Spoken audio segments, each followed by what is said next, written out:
Good evening, everyone. Thank you for coming out tonight. We want to ask everybody to go ahead and take a seat, which most of you have.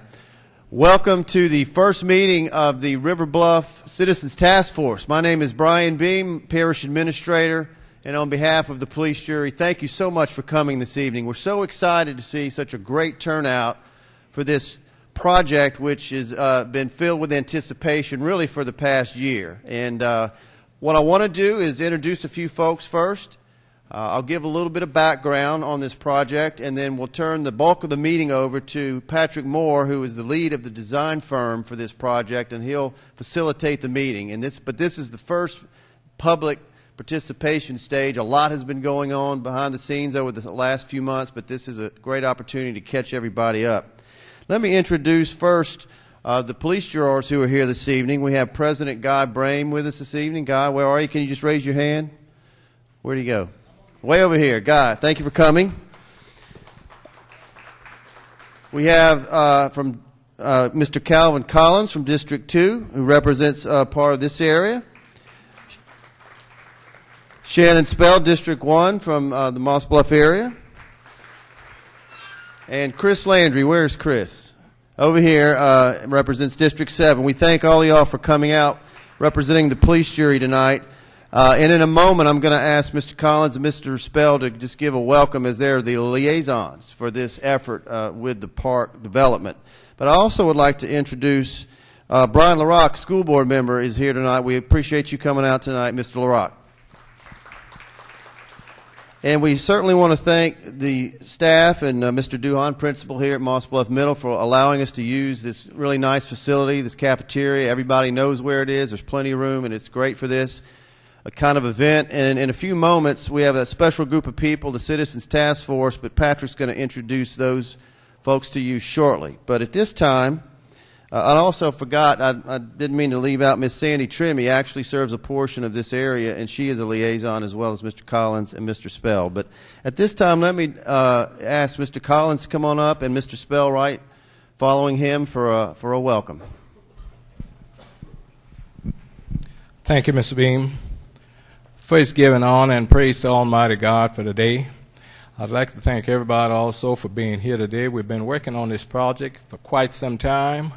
And with the help of the Lord, we have come up with the money, and also we have purchased the property to do it.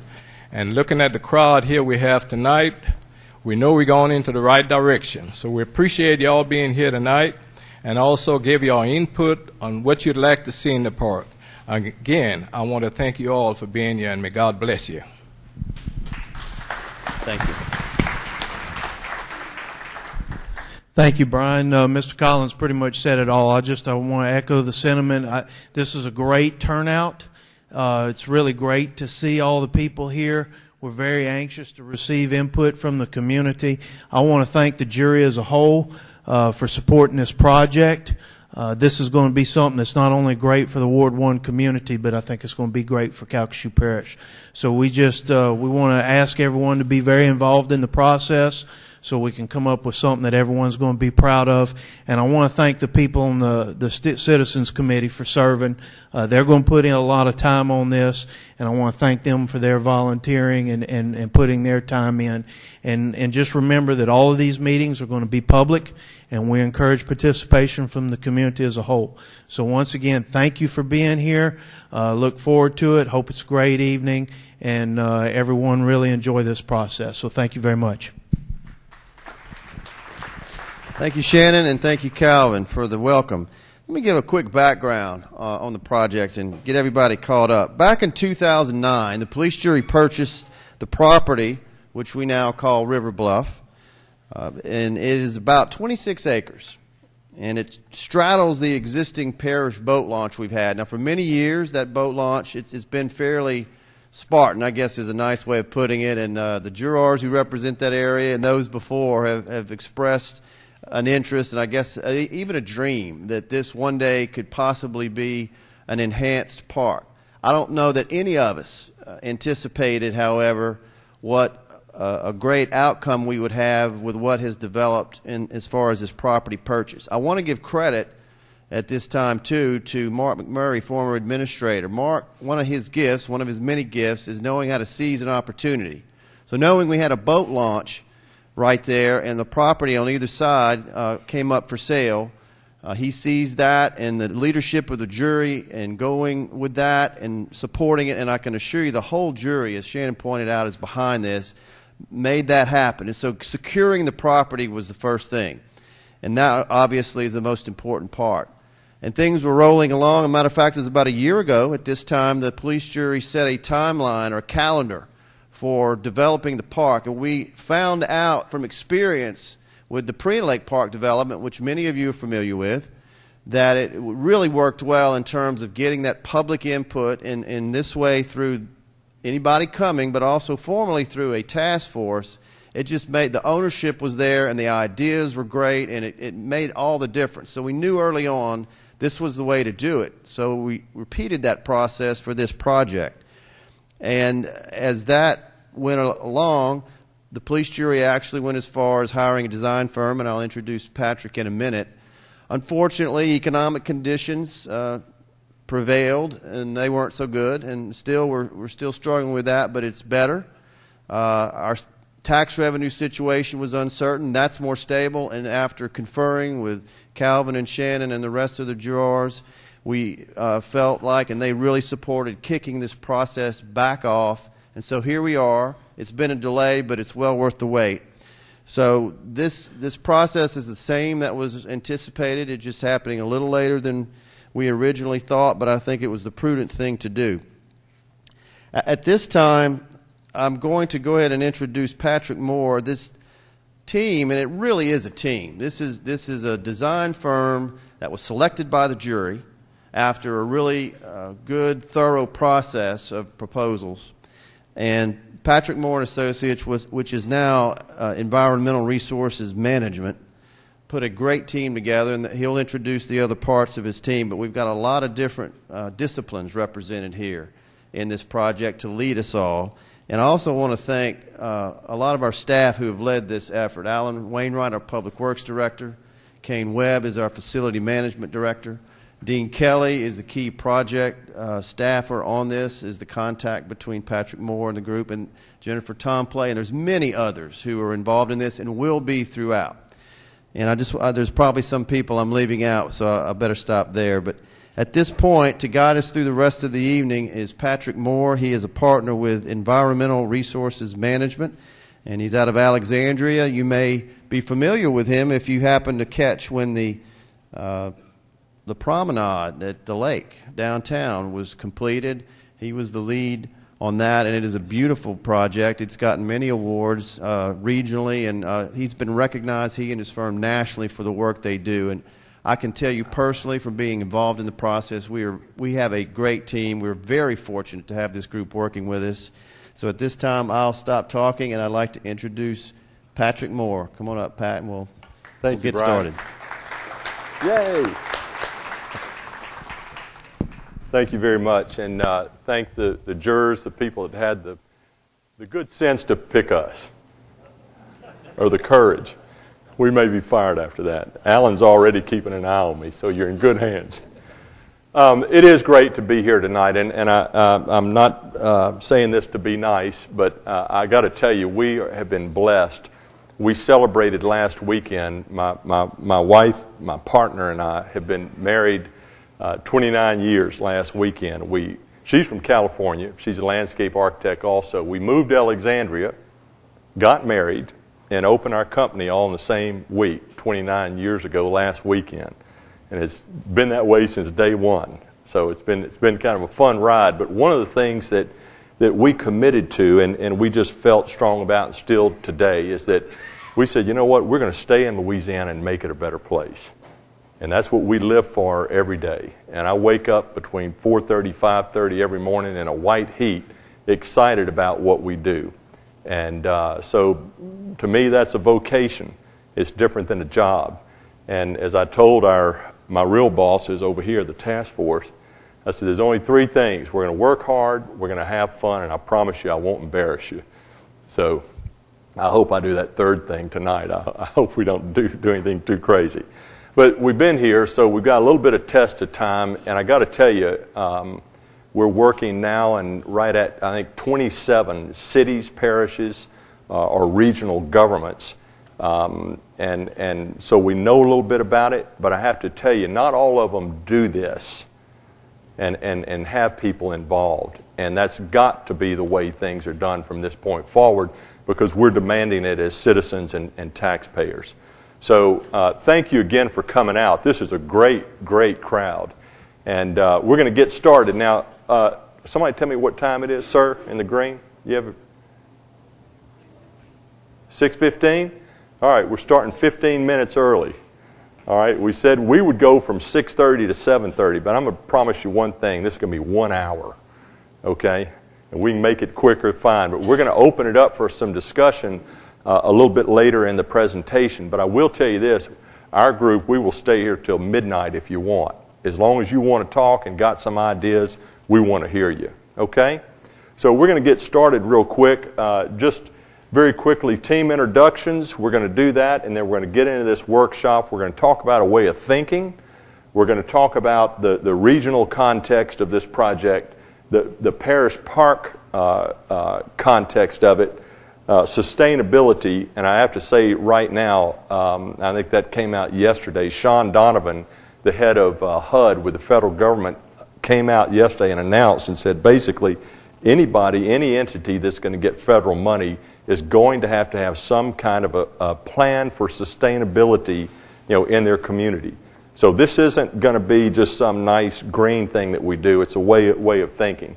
So we'll open it up, have some examples, and we're going to open it up for your dreams to talk about, and then we're going to talk about next steps, and then we'll shut it down. So with that, Brian mentioned 11 weeks ago our firm joined ERM, and this isn't a commercial, but it is kind of neat.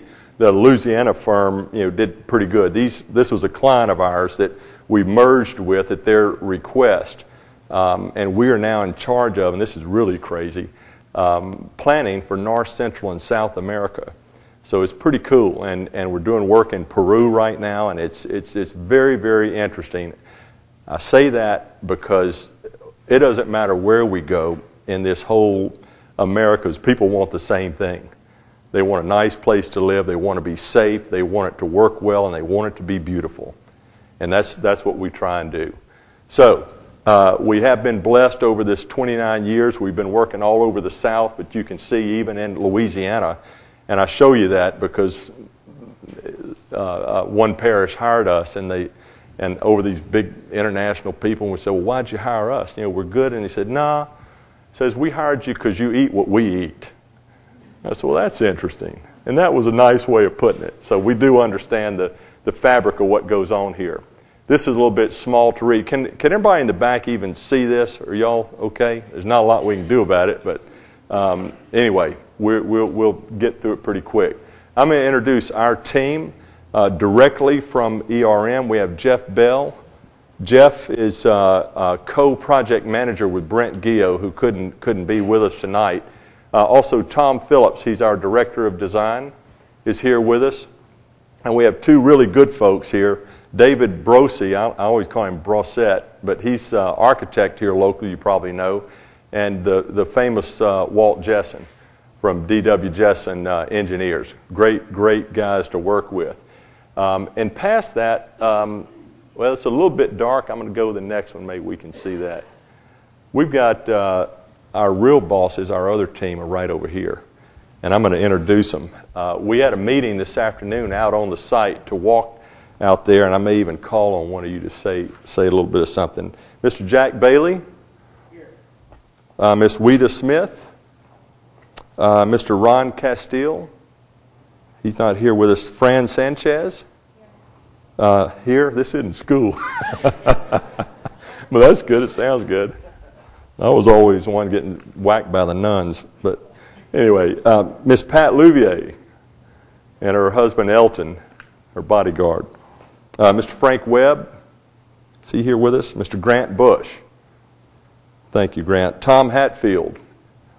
Carolyn Langley. Scott Bailey. Raise your hand up all the way. There you go. He actually used to camp out on this site, so he's got some stories. Mary Jane Sinsat.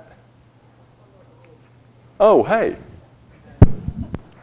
Jonathan Simeon, Mr. Vic Stelly is not here tonight. Miss Heather Viator is here with us. Terry Johnson, there he is, and Robert Kingham. Good. Well, let's have a round of applause for those people. They are volunteering their time, and that means a lot in a community. And I'm going to tell you something. They're sitting over here, and they have some sign-up sheets that we're going to talk about in a minute. And as we get through all of this, I want you to come at the end of the meeting, and there's 4 areas that we're going to kind of break this up into. And whatever you're interested in, sign up and give us your best phone number, and if you can, your email address. And we're going to keep this, everybody involved, and you have as much influence as possible. We did spend some time out there this afternoon, and we learned a lot. We saw a lot.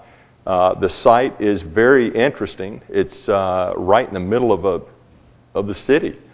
It's kind of interesting, and it's also a very natural site. So there's some things there that I think that we have some opportunity for. This is a context of thinking. I want everybody, if we can, to just take all those dreams that you have about this and put them in the back just for a minute. And we're going to think about this a little bit different. You know, when people look at Louisiana, and I got to say, and you remember this, during Katrina and Rita and all of that, we were on national news every night. And I'll never forget, I was in my kitchen and CNN, and they said, man, these people down there are dysfunctional, and they really can't get their act together. Now, to some degree, they may have been right with some of the things that were going on, but it really kind of hurt my heart. And it really bothered me. I said, you know, that's just not true. You know, we've had a lot of history in this state that we've had challenges, from diseases to hurricanes to the economy to all kind of things that other folks haven't really had to experience. And it made me, we did some research and looked at this, and it really comes down to our state. And this is a map of the soils of the state of Louisiana. And if you think about it, every single thing that we do comes out of the dirt. Everything. From oil and gas to things that we eat. I mean, every single thing that we do gets down into that. And if you look at this, I think you could challenge me, but there's only one other state in the Union, and that's California. And it's a long state that goes all along that coast that might have as many, I'm going to call it a rainbow of colors, as we do in this state. And it's very interesting because the fabric of that, and we get into the history, and this is a school, so maybe it's a little history lesson here, but you know, when you look at how the state was founded, this pink area, for instance, Miss Weeda, we were talking about, she's from Allen Parish up around Elizabeth. And what do they have out there? A lot of longleaf pine, right? Very interesting. But this kind of clay color is the kind of soil that those kinds of trees grow in. And you'll have that same kind of wildlife and that. And so guess who migrated to that area when this state was founded? It was people that were, a lot of them from German heritage. And what were they good at? They were carpenters. They knew how to work with wood. They knew how to deal with the land and so on. And you get into all these different types of soils, and you find out that the people that landed there are directly related to that dirt. Very, very interesting. And so when we do our work, that's the kind of thing that we're looking at as well. As we say, if we do it right and we really look at it, we let the land sing, and the land tell us what ought to be out on this site. So one other thing about that is, and we were very, very involved with a lot of you during Rita and Katrina. FEMA called our firm and said, we're going to hire you. And I said, well, that's going to be interesting. And so we met with the head guy of FEMA, and he said, look, we have 387 planners and engineers from all over the country, and we have a problem. They're all running around. They can't find these towns. They can't pronounce the name of the roads, and they don't know what they're eating. And I said, well, okay. So we were kind of a little bit of a scout farm, if you will. But at the end of that, and we told the guy, says, you know, there's only one thing I can promise you: we're going to outlast you. And we did, and we're still here. In fact, you talk about the Lakefront Promenade. It did come out great, but I'll tell you the one thing I'm proud of, it is the first public project in Louisiana that got built with Katrina Rita federal funding. And that's because we were involved at the very beginning with all of that and understood how that worked. Now, what we know is this, is that this area that's in red, we call it, it's a zone that there are going to be more hurricanes, there are going to be more climatic events. So we have to be really, really careful. This kind of gold zone up in the middle is what we call the tsunami zone. It's where the hundreds of thousands of people went to, and nobody ever talks about that.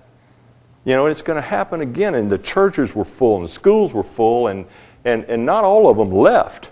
I mean, we're seeing that even in Alexandria. And then past that is really the safe zone. So, again, just when we're thinking about all of this, we have to think about those challenges. We like to be good students and good stewards also. The state spent a lot of money, and I'm sure some of you are involved in this.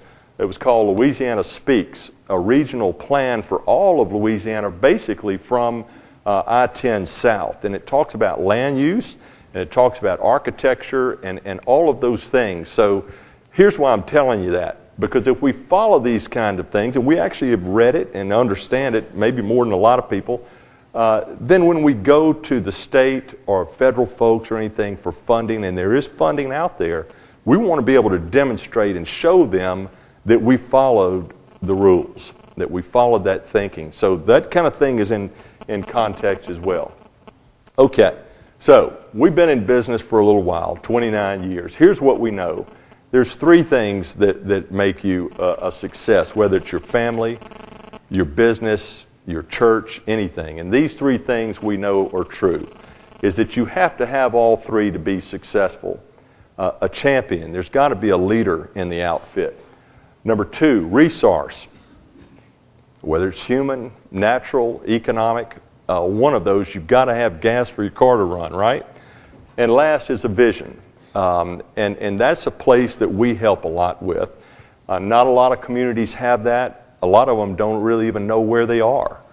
They've never looked in a mirror. And so those three things have got to be together. Again, I'm not being nice, but I tell you, we do a lot of work with parishes and cities, and I read the Lake Charles paper every morning, and your parish does stand out as being a leader, at least people that are thinking good and have good ideas and seem to get along.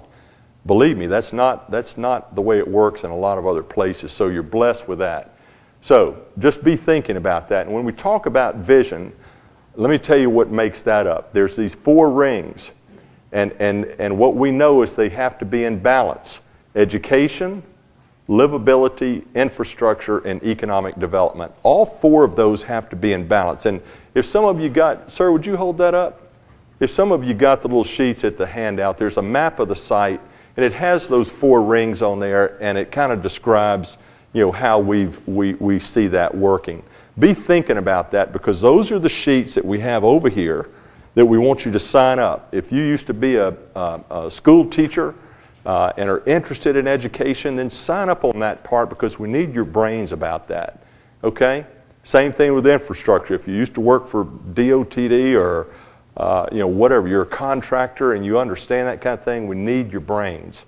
Okay? I mean, you can sign up on all 4. But be aware, and we've tested this and it works. If we're in balance, then we've got a sustainable community. And again, these little things are on the sheet. They talk about them. I won't get into detail, but you can figure that out. So, from regional context, Jeff, you have there's another microphone up here, right? Okay. Jeff Bell is going to give you a very quick understanding of the site and what we have out there. Thank you, Patrick. Thank everybody for being here. It's a pleasure to be here before you. We are very excited about the opportunity to work with you, work with the task force.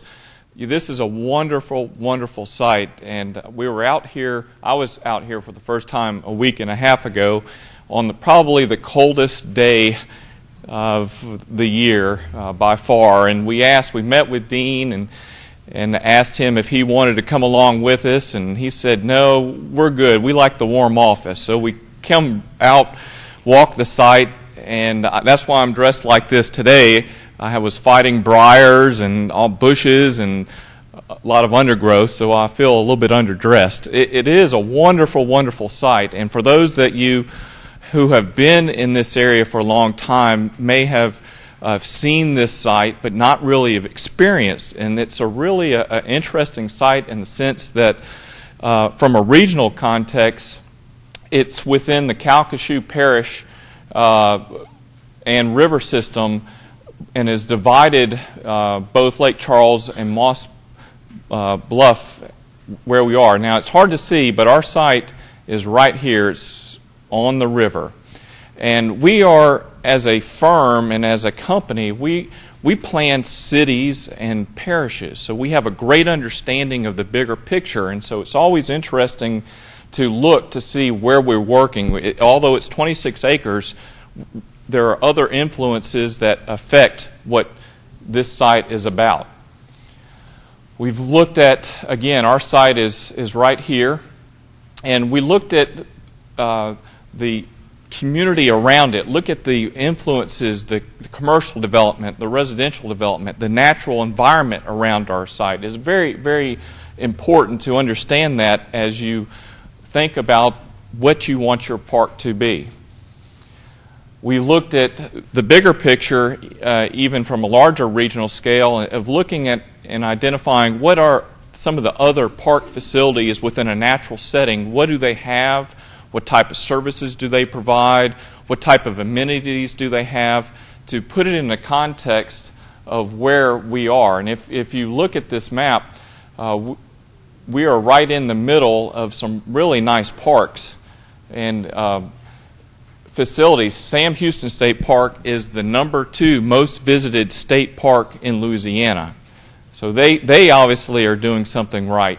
What can we do? What can you do to envision on your property and your park to attract and be a #1 facility within your community? We're going to take a look at, just real briefly, some of the items. Again, Patrick mentioned the soils, and that's one of the first things that we look at from a site analysis standpoint to get an understanding about the lay of the land, so to say. Patrick likes to refer to an earth puzzle, and this is the first piece.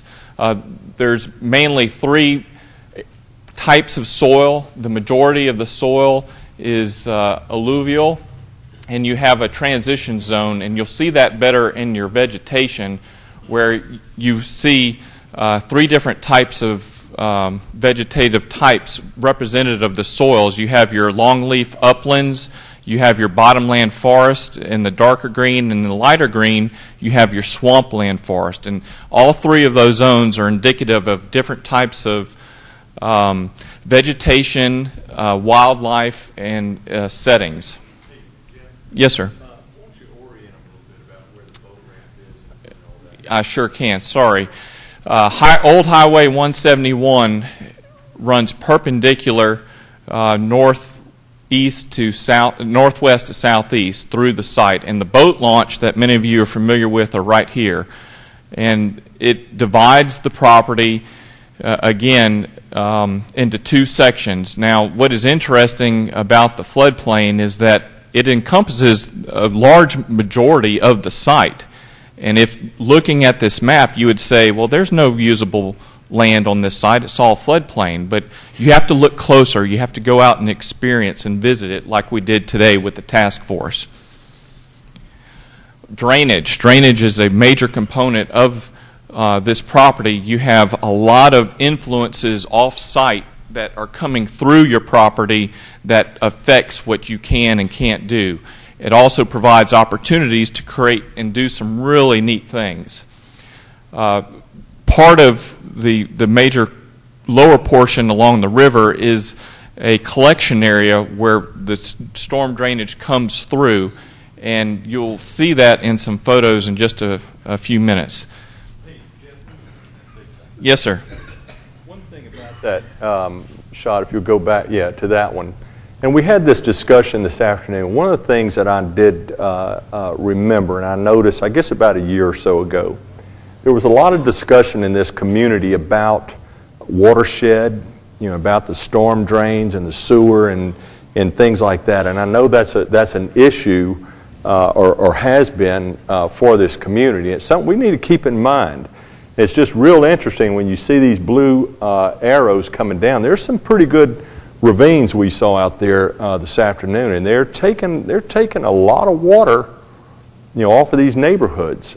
And I got to tell you, this same group of people will be back in here hanging me up if we do something to change the drainage patterns in your neighborhood. Again, we got to make things safer, number one.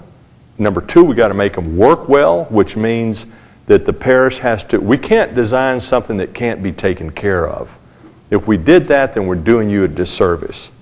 And lastly, we're going to make it beautiful. But this is an important piece. And I say that because when we were talking about sustainability, you see those kind of blue-green blobs there. Those are those swamp areas, and we saw the grasses and the things that were out there today. You know what? Those are natural filters. So when the water from your neighborhood that washes the oil off the street into the drain, into the pipe, into the ravine, into the ditch, into the ravine, and into this piece, it ends up, a lot of it ends up in those areas, and it sits and it's filtered by nature. So that's the kind of story that we may want to have as interpretive things for kids to understand that whole relationship with that. So we're going to be real careful about that, but just keep that in mind as we're doing this work. That's going to be an important factor. Thank you, Patrick. When we look at all these factors, and we're going to be going back out many, many times, but just our very first impressions of the site, we have three major zones, and it's, again, all related to the soils, the natural environment, the vegetation types, and the drainage. You have three distinct zones. You have an upper zone along the roadway that is probably the most viewed as you're driving by. You really don't get an opportunity to look inside unless you get out of your car, go down the boat ramp, and wander out. But that is an area that has some live oak trees, your upper hardwood trees that you'll find indicative to this area. Then you have a transitional zone that's orange. And within that, you start to get areas and vegetation that is indicative of seasonal flooding, vegetation and environments that can take inundation over several periods of a couple of days to even a week during the times. And it also is very interesting when you're out on site, there's a zone that you can see where you have your upper overstory trees, and then you have some privet that have come up as understory, and then there's a fine line where the privet stops and the swamp palmetto begins. And that is a very indicative of the 100-year floodplain, the zone, as well as this big blue blob or aqua that you see. And that is the very important aspect of the site and the front of the river. Again, we went on to the site, been on to the site several times, and you just want to run through some photos. This is the upper corner where the existing house site is. Next next picture is indicative of the area that is the conservation zone. You have a lot of wild grasses, a lot of cypress trees, very open, swamp palmettos. The next photo is, again, up at the top. This is the roadway view that you see going by. You have a lot of development on the north side of the roadway. Next view, this is an interesting feature on the site. This is in back of the old house that is a man-made feature, but it has become a natural environment. And we're doing some preliminary analysis and understanding more about the site, and we think that it was created to help the drainage, the off-site drainage, flow to the river. Next photo is again in back of the existing house and the drainage way. This is one of those major arrows that are on the site. It's full of water, consumes a lot of runoff during storms. This is very typical of the transition zone. You have a lot of privet that has come up. Privet is a sign of a disturbed landscape and has really dominated the site. At one time, we understand that the site was mostly cleared on some of the upland areas, and the privet has come back, and this is one of the first successional plants that you see.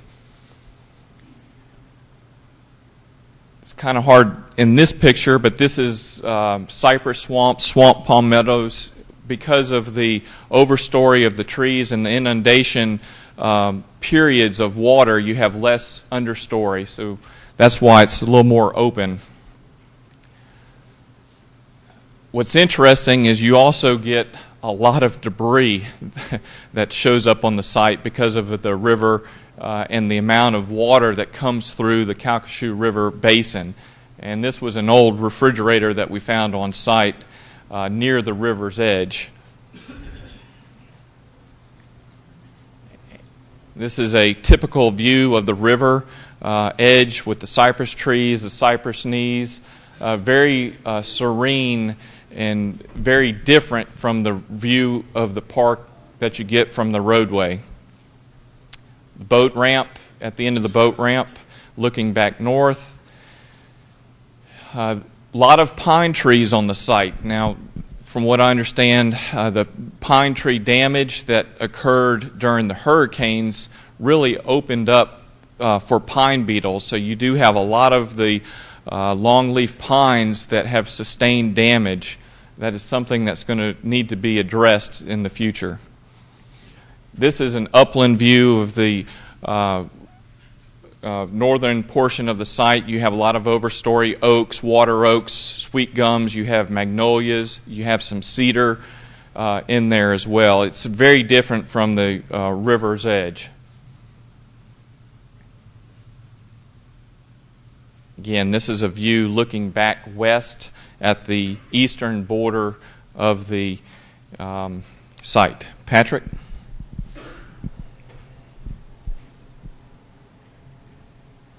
You can keep that. Okay. Give me that, though. Thank you, Jeff. Am I? Yeah, I'm back on? Okay, good.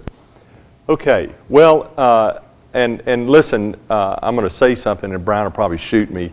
No, Jennifer will. Oh, he's cringing already. It's a little bright in here, and it's unfortunate. I don't think you can't dim these lights typically. These slides are actually pretty good, and one of the plans is as we get through this, we're going to provide this presentation to the city, to the parish, and however we want to disseminate that. I mean, we can make CDs pretty easy, but however we want to do that, we're going to make this so that if you want to take this presentation, to your civic group, or to your church or anything like that, you'll be able to see it. Or if you just want to study it at home, not everybody can go walk out on that site and see it, but the slides actually are pretty good. It is a neat site. I want to be real clear with you about one thing. Jeff was showing that floodplain area at the bottom. It looked like a pretty big area, but remember, that's the 100-year floodplain. That's not every day. All that's saying is that we can't go in there and build a building like this on a slab in the 100-year floodplain, not without some, challenge of something happening there. Does that make sense? And there's a lot of you, I'm sure, that have camps and things, up on piers. It's not that big a deal. It does. It just says that we have to be careful, and what we do will have to be thought about. This was something neat that happened last night. My good friend Dean sent me this, and I could hear him shaking on the other end of the phone. There are actually some old Indian sites here, prehistoric artifacts, and we've got to get some more information about it. But they're on the corners, one up near this, basically near both the corners and up in this ravine. And again, it's just something that we have to be careful about. We've experienced these things before. It's not a showstopper. In fact, quite frankly, the way I look at those things, there's something for us to interpret. and to teach people about. So it's just, again, we look at these things and we're trying our best. We're doing a phase 1 environmental. Doesn't cost a lot of money. You know what? But it's sure a nice little insurance policy to know that, gee, there's not some old tank of something that spilled out there or something that would waste our time and your money for us to do this project and find out there was a problem. So we're trying to be prudent about everything that we're doing. We're going to show you a couple of examples here real quick. How are we doing on time? We're doing good? We've done 30 minutes? Okay, we're doing great. 40? I'm going to go with 30. Okay. Tick Falls State Park. Has anyone ever been there before? Surely. Okay, great. Well, then you know what I'm talking about. We were brought in. That site is very much like this site in that it's 1,300 acres, but there's only about 67, 68 acres that are out of the floodplain. So the guys that we were working with, they put their hands up and they said, we quit, we can't deal with this, we're giving it back. And we said, give us 2 days. And so we took that and really turned it into the first ecotourism park that the state of Louisiana has. They now have over 100,000 visitors a year that come to this park. And so as we looked at it, and sure enough in our analysis, here we have archaeologic site. There were places in there, and the Indians knew what they were doing. I mean, they found the high ground to camp, to fish, to hunt, to do those kinds of things. And so, again, we were just delicate with it, and we respected it. And we ended up with an interpretive center. We ended up with villages around the edges of this area that we had a river village, an upland village, places where people could go and learn about those different environments. Some pretty neat trails through there, over 1.5 miles of trails on that one site. And some of them are that way with limestone, some are actually boardwalks, and we even have a canoe trail out there. And so people could launch from one site and get to some other part of it. So there's ways to work with that. And again, through all of that, through some of the edges of the ravines, some of these elevated boardwalks, again, the people that have been there, you've probably been out on these. It's kind of a neat thing. And I've been there early in the morning at times. You know what? It's kind of like going to a zoo, but in reverse. The animals are watching you. And they're out there on this site, and if you walk quietly on that boardwalk, you see everything from raccoon to deer to hundreds of wood ducks. I mean, it's just a neat thing. So those kind of things can happen, and again, it's a great place for school classes. In fact, that's a large portion of the attendees of this park, or school buses come for science class to this park, and they learn about snakes and all kinds of things out there in the interpretive center and along these boardwalks. And again, this is just us, but working with these kind of communities and cities and parishes, I learned one thing about the elected officials. There's still some here. You know what? They love ribbon cuttings, and so do we. And even better than that, we like it when we have groundbreakings. So that's our reputation, is we make things happen. We want to get these things done. So we're going to change our name, our company, to Ribbon Cuttings or Us, as we like doing those. There's another. This is a park, and I want you to remember. All right, I'm going to ask a question. What are the 4 rings? Raise your hand. What's one of the elements? Don't cheat. Sir? Education. What's another one? Infrastructure. Third one? Livability. Don't cheat. Last one? Economic development. Very good. And I want you to remember that, because this is a little park that was right beside. There was a school here in a very expensive neighborhood, and I chose to show you this because it's kind of like River Bluff. Right across from the park site is a neighborhood, some nice homes, and you got businesses over there. So we've got to respect that. And this was a drainage project, infrastructure, 10-foot deep hole in the ground, about 3.5 acres in size, and it was in the shape of a rectangle. And Walt, I love Walt. we work with engineers really good, and I asked the engineers, and they were going to dig all the dirt out, put it up in one big loaf of dirt, and put a chain link fence with razor wire around the top because it was too expensive to haul the dirt off right in the middle of a neighborhood. And it's like, time out.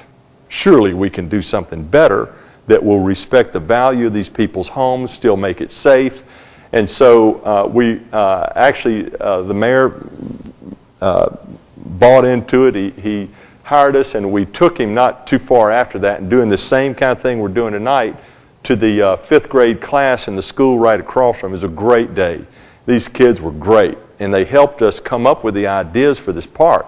So they were involved. I still see them now. They're in college, and they come up and they say, Mr. Pat, how's our park doing? I'm coming home. I'm going to move back home. And you know what? To me, that gets me happy. And we can create places where kids want to come back to their own home. So we hope we can have them involved as well. At the end of it, we ended up with something that was not rectangle the way it was. It kind of a curvy edge to it. And we called it a wild zone, and we put a black vinyl fence in the middle of that wild zone so you really don't see it.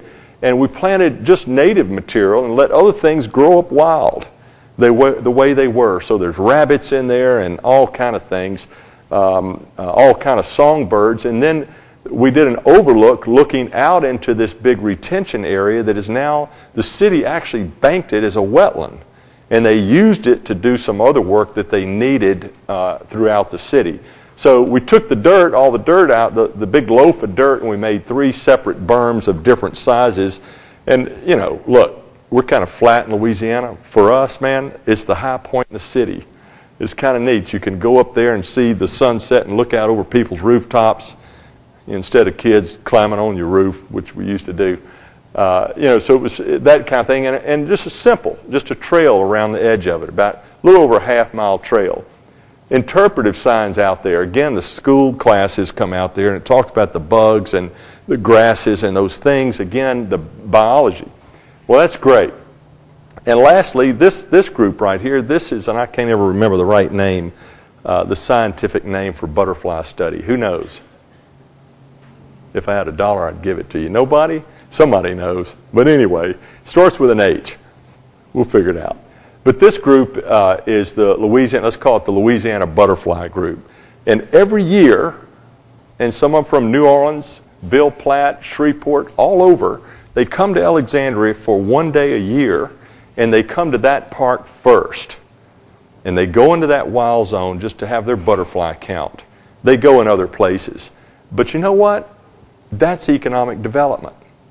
Because these folks are stopping, and they're buying gas, and they're buying sandwiches. Camp Grant Walker, I'm sure some of you may have even gone there, but same thing, out in a woodland setting. And lastly, just because this is a parish, Iberville Parish, we did a plan for them. Same thing, we met with the Chamber of Commerce, the landowners, all kind of people we were told we shouldn't meet with. And at the end of it, projects came out of it, just like this, out on a bayou, out on a site. This is actually a foundry. It was a brownfield site, if you will, and we used the architecture from the historic area around it to come up with the buildings and a beautiful, now it's like the Central Park in this city. The neat thing about it, and we did, I think we got 6 different pots of funding. And I want to tell you that's something else that the parish has asked us to begin looking at. And we are. We're meeting tomorrow morning with 8 different agencies and funding entities tomorrow morning before we start the design of this to let them be involved in the design. Because if they are, the permits and the funding would come even quicker. This is the mayor and the councilman here. This is a big hoop. The mayor says, I don't want to have a ribbon cutting. I want to have a hoop jumping, because of all the things we had to go through with these different agencies. It was kind of neat. But at the end of the day, we've won some awards with it, and that's a great thing for the city. But I tell you the other part about it, they have added since then a little boat, floating dock. But here's the deal, economic development. The first hotel in Iberville Parish, this man's shaking his head, he knows what I'm talking about. And guess what? It located right up here beside that park. And they came there because lots of people from that region are coming to that park now. So it did spur some economic development. So we are already looking at some of these public and private entities. And folks, if you know somebody that's, that could help us with this, and not that the parish, I'm going to say, needs the money, but you know what? If it's out there and it's available, why don't we ask? I mean, let's try and leverage your funds with others. So, and just to finish all of that off, so we help with the funding. At the end of this process, you will have a master plan. You will also have a very detailed schedule. We're going to ask this group right here to help us because, you know, it may be several $1 million. And we can't, I'm saying that maybe the parish can write a check. But if we can't, then we're going to prioritize these in several projects in phases. And so this group is going to help us do that. So again, as people that are involved in this, you're going to always be able to call them or the staff or your police jurors, and they're going to say, well, let me tell you what, Ms. Smith, on October 12th in 2012, here's what we're going to be doing. And so that's what you're going to get at the end of all this, a plan with a schedule, and our hope is even some outside funding. So we want to have a groundbreaking, and that's going to be the best part of all of it. So with that, we're going to open it up now. Tom is going to take some notes. There are some microphones, yes, back here. And David, would you help us? And Jeff, if you want to speak, raise your hand. And we just want, again, now that you've looked in the mirror, and you understand what we have out there on that site, we want to get your ideas about, one, not just what you want, but really what you care about, okay? In other words, you may say, you know what, I sure hope you'll keep all the trees. I love to bird watch. Great. So, or man, I go that boat ramp twice a week. It really could be better. You know, let us know about that. So we're going to start off. Just, these guys are laughing. I think he's a boat guy. Okay. Who wants to speak first? Nobody has any ideas. Pat does. Here we go. If you wouldn't mind standing up and stating your name, please, sir. I'm Pat Hay. I live up here in Bluff, and I don't use that boat launch because it's so damn bad you'll tear a boat up. And that's one of the things I want to do is get a good boat launch where you can launch 2 or 3 boats at a time. And this gentleman here mentioned it earlier, a fish cleaning place would be nice. Fish cleaning place. Because we do a lot of fishing up there. Okay, super. You have an idea? Oh, he stole your thunder? He's I taking hate care that. of it. Say it again. If you've been there any time within the past 20 years, you're going to see a ton of fish and other waste products just dumped along the dock and throughout the parking lot. So I would see some. That's the only one I know of out of all the boat launches out of Moss Bluff that has that problem. So apparently there's a lot of people cleaning fish at that station. Right. Interesting. And do know, quite frankly, in a lot of these kind of riverine settings that we've been involved with, this park there was some, what do they call it, flotsam? Is that the right name for it? Yeah, stuff that floats up and gets in there like that refrigerator. It's actually pretty clean, comparatively, at least out in those kind of areas. But you clean up tomorrow, next time it floods, some stuff's going to be back in there. Next. Right behind you, Jennifer. My name, please excuse me, my voice is down. I just got in from offshore the other night in the cold weather, then the hot weather got me. My name's Tommy Phillips. I'm with Southwest Bassmasters, and we're located in Iowa. And I was talking with the state president of BASS the other night, and he came for the Cashton kids a couple years ago, and he has actually done some investigating, questioning, if you want to call it that.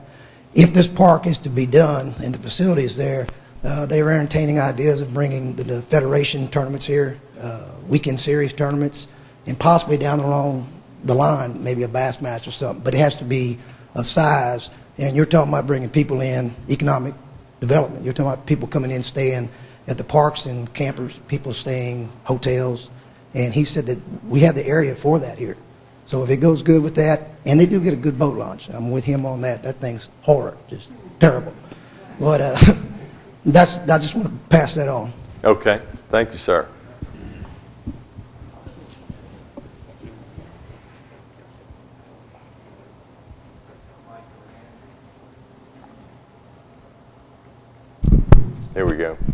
My name is Mike Duran, and one of the things that I would like to see that I'd like is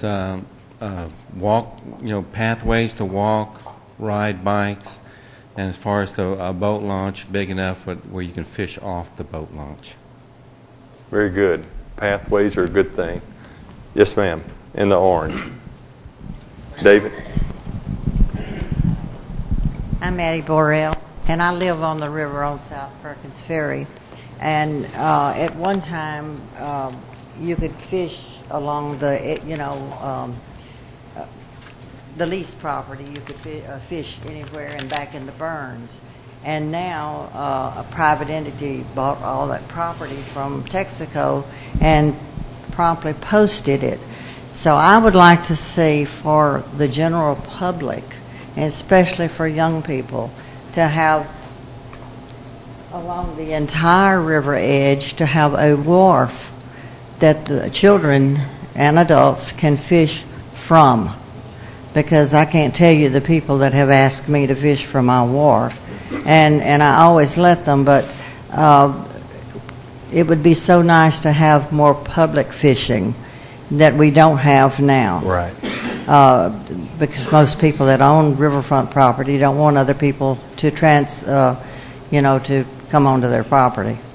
So that's what I would like to see. And I'd like to see the iris planted, all the Louisiana iris. We have so many different colors that you can find throughout the state, and I would like to see that planted in the the wetlands part. Okay, great. I got to tell you one thing real quick. Mayor Riley, the mayor of Charleston, great city, and he gives a presentation. He talks about this guy named Calvin, and the guy's in a wheelchair, and he's not homeless, but he's got kind of tough life. And the mayor's jogging, he sees him, and he goes out on this wharf, and he sees him there every morning. And finally, the mayor went up to him and says, "Calvin," he said, "I see you out here every now and then, watching the sun rise and all that. What's up with that?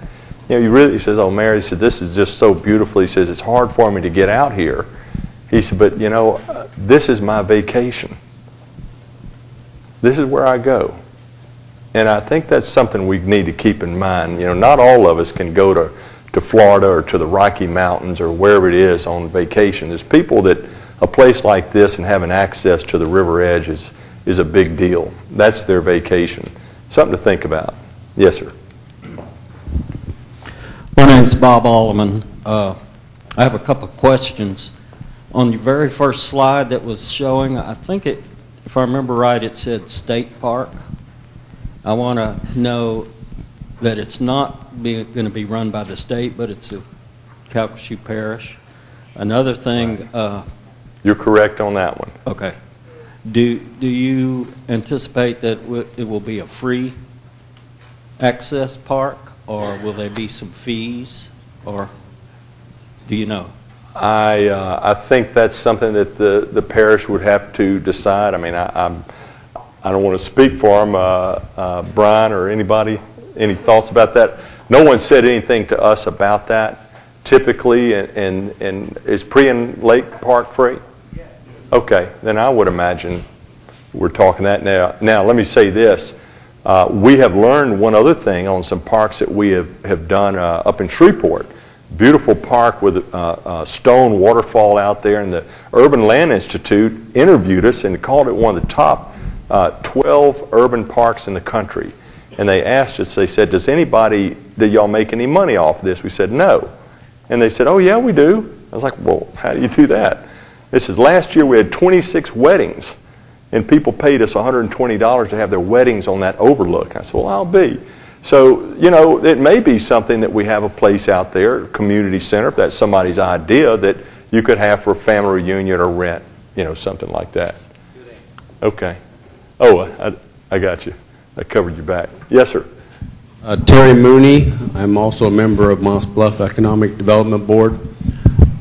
Several issues. One of them is a community center where we can have weddings, we can have meetings, we can have different things.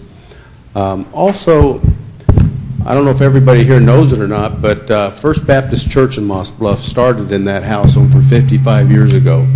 Really? On that site, and Lois and Ray Miller were the owners of that until Lois passed away and left it to her son. The house? That house. Okay.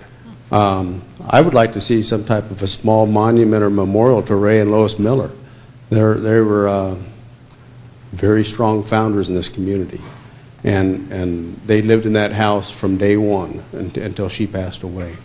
So I'd like to see the memorial to Ray and Lois, and also Ray spent a lot of time in those woods back there every day doing his Bible studies. And I know that property personally very, very well. I've hunted all over it, and I was personal friends with the Millers. So there's a lot of heritage there for this community. Yeah. And I don't want to lose the biblical-based heritage that's been on that property. Very good. And listen, folks, that's a great point. That's one of the piece of homework that we need from you. If you have any old photographs or old stories or things like this gentleman just mentioned, we need to know that, because we like to say that history is like a beacon of light shining on the path of the future. And so for us to do the best job we can, we need to understand the history of that. So if you have some stories, I know that one of our members used to camp out over there, and he's got a lot of stories I don't think he wants to tell us about. But really and truly, if you have something like that, that would be helpful. Yes, sir. Yeah, my name is Clyde Dennis. I was born and raised down there on the river between Moss Bluff and Westlake. They know my dad, Dennis Lane. I think Ray Miller built that canal so he could get the boat up behind his house. I believe that's pretty sure what that's for, you know. I just got to comment, and I know good engineers take care of some of these things sometime, but if you go to the Westlake launch, when the river's real low, you can't hardly get on the dock. So maybe a floating dock, a part of a floating dock, or something that will allow for river stages come up and down. And also when you launch there, like I said, it's just practical things, but there's cement structures. Your boat bangs up and down the cement structures. And at White Oak Park, there's a metal strip over there, and your boat bangs on the side of that. And I'm particular about that, you know. My preacher said, just take a baseball bat and bang up my new boat so I don't have to worry about it anymore. No, I want to keep it clean as long as I can. The other thing I'd like to say real quick is what involvement have you, or do you plan on having involvement from a wildlife and fisheries or county agents? Because they know the lay of the land and the animals and the flora and the fauna and the dirt and types of soil, and that might be good resources for the committee. Right. Very good. Yes, sir, to answer your question, in fact, that's one of the entities that will be there tomorrow. And we already had conversation with Wildlife and Fisheries. Tom is really good with these folks. There's a Wallop Bro application that we'd like to put in for the parish that allow you to build really good boat docks. So we've already got them engaged, and DNR and some other folks like that will be there tomorrow. You're right. Look, we do great work, but the one thing I know is you ask people that know better than you. There's a lot of people know more than we do, so that's a good point. Yes, sir. Oh, I'm sorry. This guy in the back first. My name is Tim Fontenot, and I live here in the Bluff. And I know that some of the trees on that property, especially where the Miller House is, are on the National Register for oak trees. And I want to be sure that those are preserved.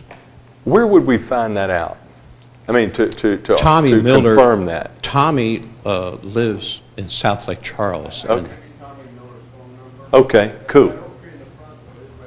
Yeah. Oh, that's the best billboard. I shouldn't say that. That's me talking. I'm my turn. I want to make sure we keep that oak tree. I mean, that's like a billboard for that park. That's such a neat signature. You know what it says? It says to me, it says that people in this community care enough not to knock something like that down. That's a huge reflection on you.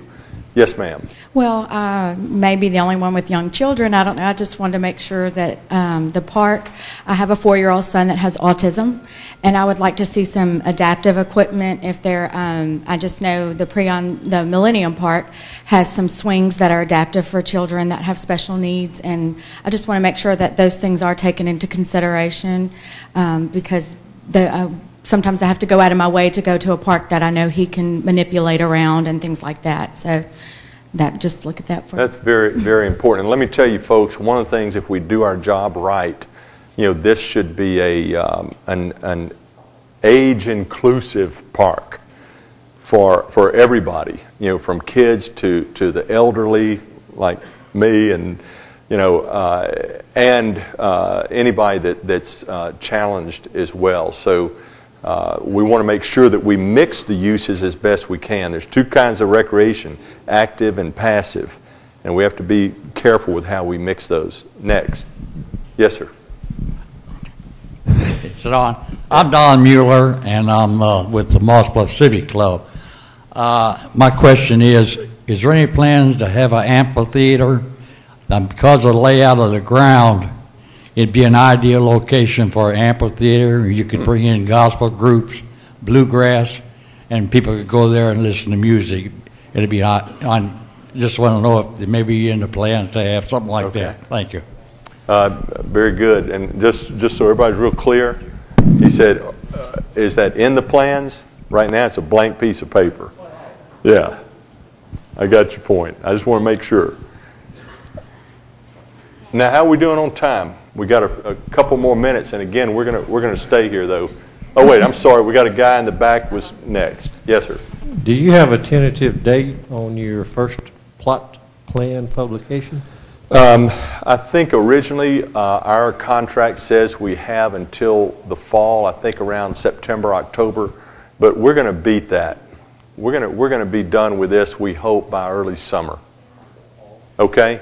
And listen, these folks right here, these are my bosses. If we don't do right, let them know, and they'll let my real boss know, my other boss. But and again, hats off to them. They've committed today, the folks that were out there, to working with us and working fast and talking to their friends and neighbors and getting this right. Yes, ma'am. Okay, I'm Pat Snyder, and for a long time I heard a lot about, you mentioned something about the Indian mounds and so forth. What problems would arise if artifacts were found during the development of it?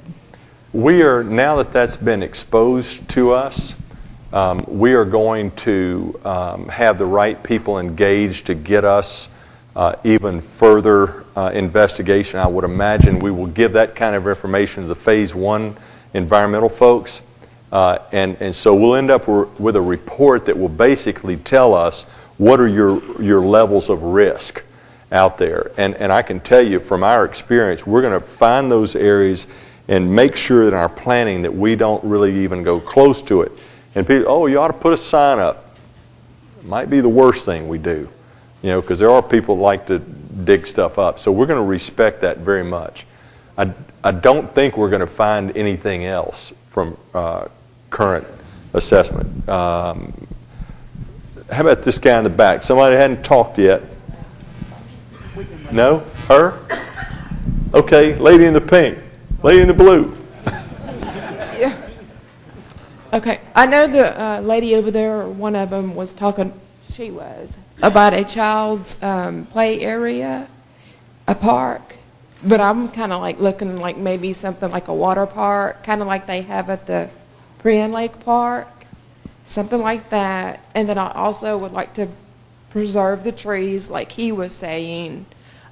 This little lady over here was saying something about a walking out pier, fishing pier, maybe 80 foot long or something like that, to get out there and do some fishing. And maybe like a sandbar. You bring in some sand in an area, like where when you're fishing or out in a boat, you can pull up if you need to, for the kids' sake, where they can get out there and play. And maybe like a walking trail,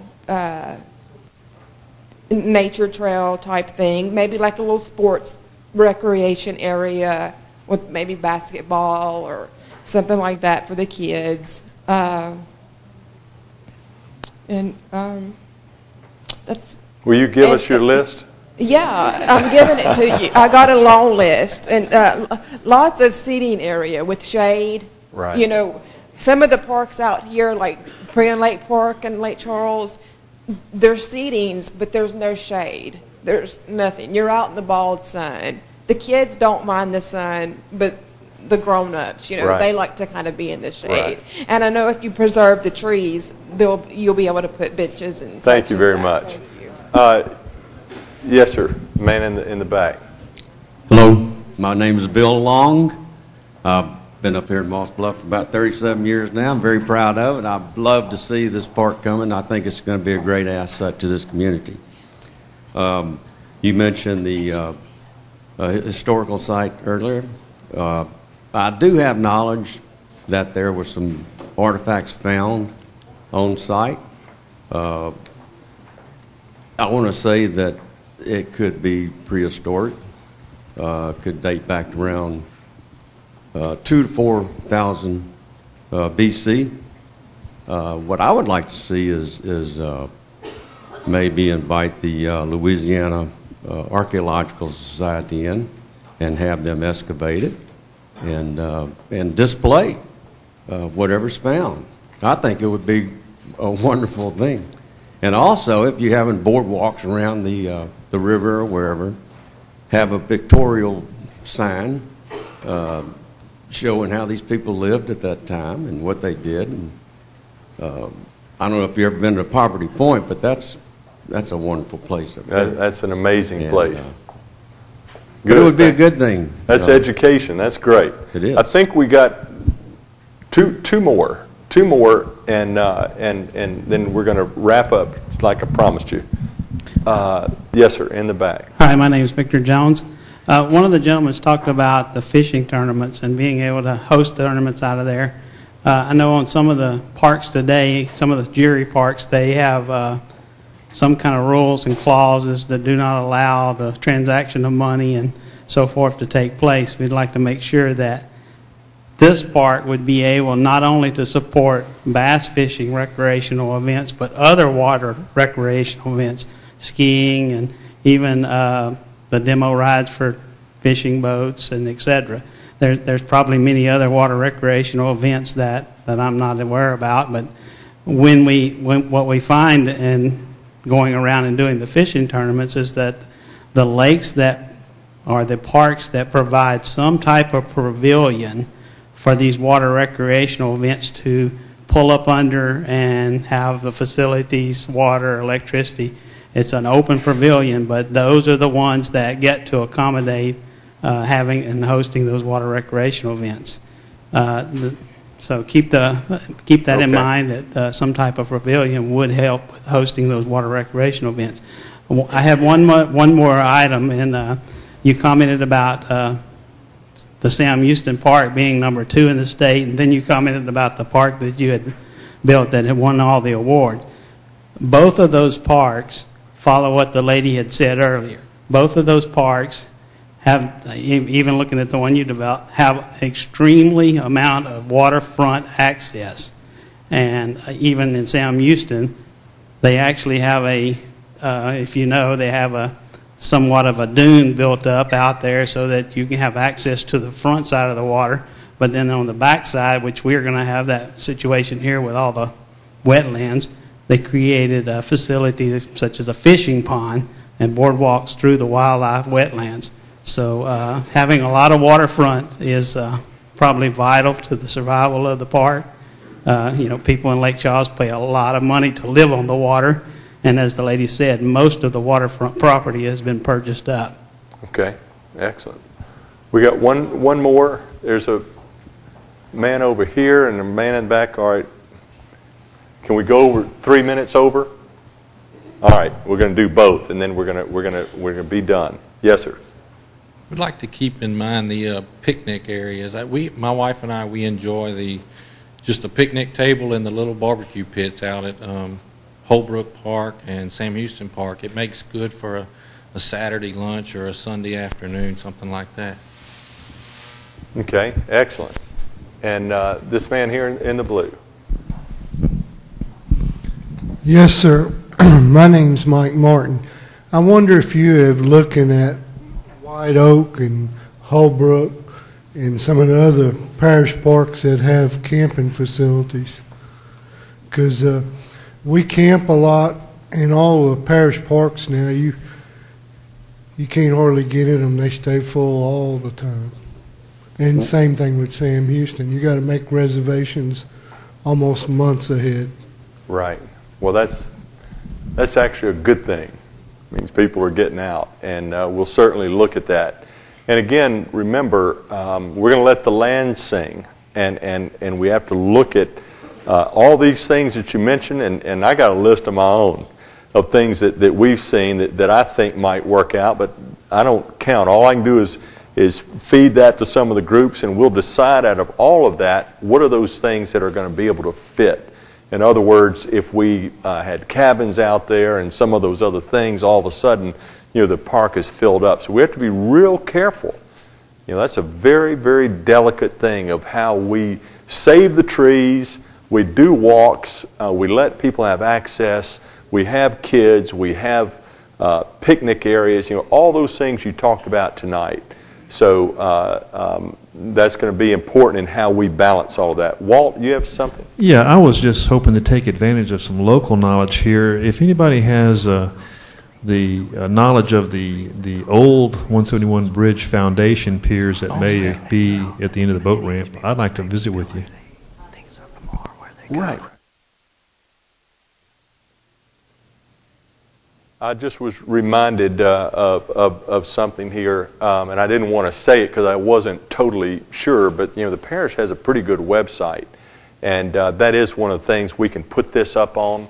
But also, we're going to work this out to where you can respond over the internet, and we'll get that word out, I think, even from the people that are videoing tonight, that people will have access. And listen, again, there's the two things. One is the more time that we and this group of people spend out on that site, the better off this project's going to come out. But even more than that is the more input that we have from you guys, the happier you're going to be, because we're just the guys painting, but you hold the colors and you tell us what you want.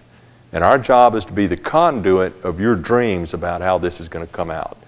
So with that, I'm going to stop. And again, we're going to all be here. Now, what are those four things? First one? Education. That's right. Livability, infrastructure, economic development. And there's sheets right over here, and our panel here tonight for only $19.99. we'll listen to it. Thank you very much.